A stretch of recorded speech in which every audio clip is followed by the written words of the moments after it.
아들을 키우는 어머님들이 굉장히 많이 묻는 주제가 있어요. 저는 아들이랑 지금은 좀 가까운 사이에 속하는데 언제쯤부터 아들이 저와 멀어지기 시작할까요를 걱정하시는 분들이 굉장히 많습니다. 요즘에 이야기 들어보면 요즘 애들 빠르다, 사춘기 엄청 빨리 온다, 초등학교 뭐 몇 학년이면 벌써부터 사춘기가 돼가지고 엄마랑 단절하려고 마음을 먹고 있다, 사춘기에 대한 괴담에 대한 설명을 좀 해드리려고 합니다. 자, 오늘 사춘기에 대한 영역 중에서 제가 생각하는 가장 중요한 영역, 여러분들이 많이 놓치는 영역을 보자면 대부분 사춘기라서 힘들어요, 아이가 사춘기가 빨리 와서 저희가 사이가 안 좋아졌어요 라고 하는 어머님들과 아드님의 사이를 보면 그것은 사실은 생물학적인 사춘기 문제가 아니라 엄마가 사춘기가 와서 단절될까봐 불안함에 아들의 자기결정권을 지속해서 침해할 때 이런 단절되는 결과가 나올 때가 굉장히 많다라는 이야기를 한번 해보고 싶은 겁니다. 그러니까 여러분들, 우리는 어렸을 때 어머님들이 많이 하는 얘기 중에 하나가 뭐냐면, 아들 너 다른 건 모르겠는데 엄마한테 비밀 만들면 안 돼, 이런 약속 아니면 다짐 같은 것들, 이런 압력을 세뇌를 어렸을 때도 해나가는 경우가 있습니다. 그런데 여러분들, 중요한 건 이거는 불가능한 얘기예요. 어떻게 사람의 비밀이 없을 수가 있습니까? 내 비밀이 아니라 친구의 비밀도 있잖아요. 아이가 초등학교 2학년 3학년 되면서 친구들과 새로운 세계를 구축하기 시작하고 그 세계에서 일어나는 일들을 엄마가 알았을 때 별로 좋지 않을 것 같다라는 생각이 들 때, 그때부터 아이들은 자기 세계를 슬금슬금 만들어가는 것 같아요. 이거를 저는 종종 이중자다라고도 표현을 하는데, 그러니까 엄마가 상상하는 모습과 밖에서 소셜과의 그 아이의 모습과 행태는 완전히 다른 모습으로 살아갈 때가 있다 정도가 아니라 대부분의 아이들이 그렇다 보셔야 됩니다. 그런데 그렇다 보니까 아들이 이제 비밀이 조금씩 생기기 시작하고 그 비밀의 냄새가 나죠. 아들이 뭔가 나에게 숨기는 것 같다, 불안함을 건드리는 스멜이 느껴지는 순간부터 엄마는 이제 아이에게 다가가기 시작하죠. 너 엄마한테 비밀이 있으면 안 된다, 지금 뭐 하는 거지? 엄마한테 비밀이 있는 냄새가 나는데 하면서 아들을 자꾸 다가가고 있어요. 그러면 아들이 그때부터 엄마를 밀어내기 시작합니다. 자, 그러니까 무슨 얘기냐면, 아이들은 최초 어쩔 수 없이 친구 관계와 소셜이 생기면서 사생활이 생기기 시작하는데, 그러면서 약간의 거리가 벌어지기 시작합니다. 이 약간의 틈에 여유가 없으면, 그러니까 엄마는 어렸을 때부터 나와 항상 붙어 있어야 되는 그런 자녀 관계에서 아이가 갑자기 나에게 독립하려는 냄새가 날 때, 그럴 때 불안함에 아이에게 더 다가가려고 하는 습성이 생기고, 이 습성이 생길 때 아이는 자기결정권 침해를 받는 느낌이 들면서 엄마를 밀어내는 경우가 훨씬 더 많았다라는 이야기를 드리고 싶은 거예요.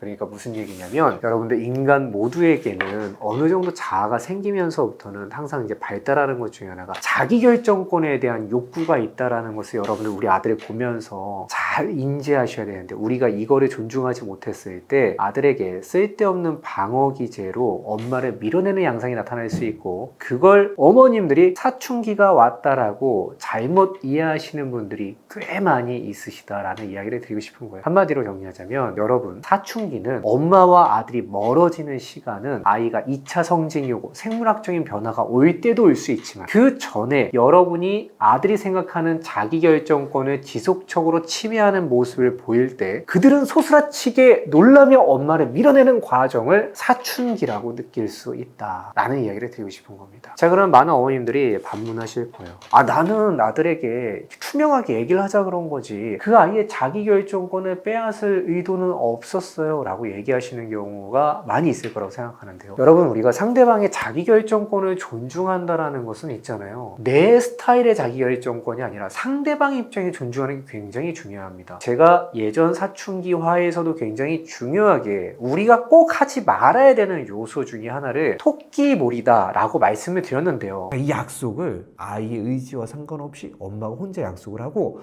약속이랑 굴레를 이렇게 씌워놓고서는 다음날부터 너 왜 엄마랑 약속 안 지켜? 넌 정말 약속을 안 지키는 아이구나, 이렇게 나가면 내가 제대로 약속한 게 아닌데 자꾸 내가 토끼몰이를 당한다, 이렇게 되면 아이가 계속 무기력해지고 안 좋은 방향으로 갈 수 있어요. 토끼몰이를 조심해야 돼요. 그러니까 자기결정권을 존중하는 느낌을 풍기면서 느낌만 갖고 실제로는 존중하지 않는 이런 걸 저는 토끼몰이라고 표현을 하는데요. 대부분 우리가 하고 있는 자기결정권에 대한 존중이 어쩌면 토끼몰이였을 수도 있지 있지 않을까라는 약간의 스스로의 자각이 필요할 때가 있다라는 말씀을 드리고 싶은 거예요. 그러니까 여러분들, 아들에게 사생활이 없고 나와 완전한 소통을 하는 것은 사실 그것은 아이가 해주면 땡큐지만 강요할 수 없는 영역입니다. 이 부분을 우리가 놓치고 너무 많이 붙어 있으려고 하고 조금이라도 틈이 벌어지는 것에 불안을 내가 갖고 있다면 그 틈은 필시 아들에 의해서 강제 집행될 가능성이 높다. 그러니까 여러분, 아들이 나를 조금 밀어내려고 할 때 그 시기가 반드시 옵니다. 그 순간 우리가 해야 될 덕목은 때가 왔다, 내가 조금 떨어져 줘야겠구나 라는 생각을 갖고 여유를 갖고 거리를 살짝 줄 수 있어야 됩니다. 아들이 생물학적으로 자라면서 내가 엄마의 약간의 거리가 필요해하고 엄마 나 커야 되니까 잠깐만 비켜봐 했는데 엄마가 너 왜 그래? 우리는 붙어 사는 거야 일로 와 하면 아이가 소스라치게 밀어내는 걸 사춘기라고 봤을 때 우리가 인지해야 되는 영역, 모든 인간 특히 내 아들에게는 자기결정권에 대한 보호의지가 있다는 것, 이것을 자꾸 잘못 건드리면 방어기제가 필 수 있다는 걸 기억하셔야 됩니다. 예를 들어서 남편이 여러분한테 질문을 하는 거예요.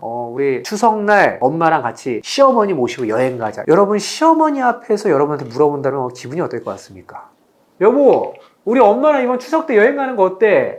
이렇게 물어보는 거 어때요? 자기결정은 존중해요 아니에요? 벌써 기분 나쁘시죠? 바로 이거예요. 포인트가 우리는 존중하는 것 같지만 사실 진정한 존중은 뭐예요? 진정한 존중은 엄마가 혹시 너네 추석날 뭐하니? 우리 여행 갈 수 있을까 물어보면 일단 커버치고 엄마 그거는 우리가 지금은 조금 성경이 안 좋거든? 근데 혹시 모르니까 한번 내가 물어보고 그 상황을 보고 좀 얘기를 할게 하고서는 엄마한테 기본적으로 우리는 좀 안 될 가능성이 높아 하고 이렇게 커버를 쳐놓고 뒤에 와서 내가 커버는 쳐놨는데 진짜 안 됐기만 안 해도 돼 하고 조용히 물어봐야 그게 자기결정권 존중이 되는 거야. 그러니까 항상 갈등은 어디서 생기는 나는 존중한다고 생각하는데 유대라는 이름으로 우리는 가까우니까 우리 사이에 뭘 하는 마음으로 상대방의 그 거리, 자기결정권을 존중하지 않는 모습, 그게 나를 되게 힘들게 할 때가 많지 않습니까? 나 역시 아들에게 그런 존재가 언제든지 될 수 있다 라는 무서운 이야기를 남기면서 오늘의 짧은 이야기는 마치겠습니다. 그럼 여러분들 다음에 또 뵐게요. 안녕!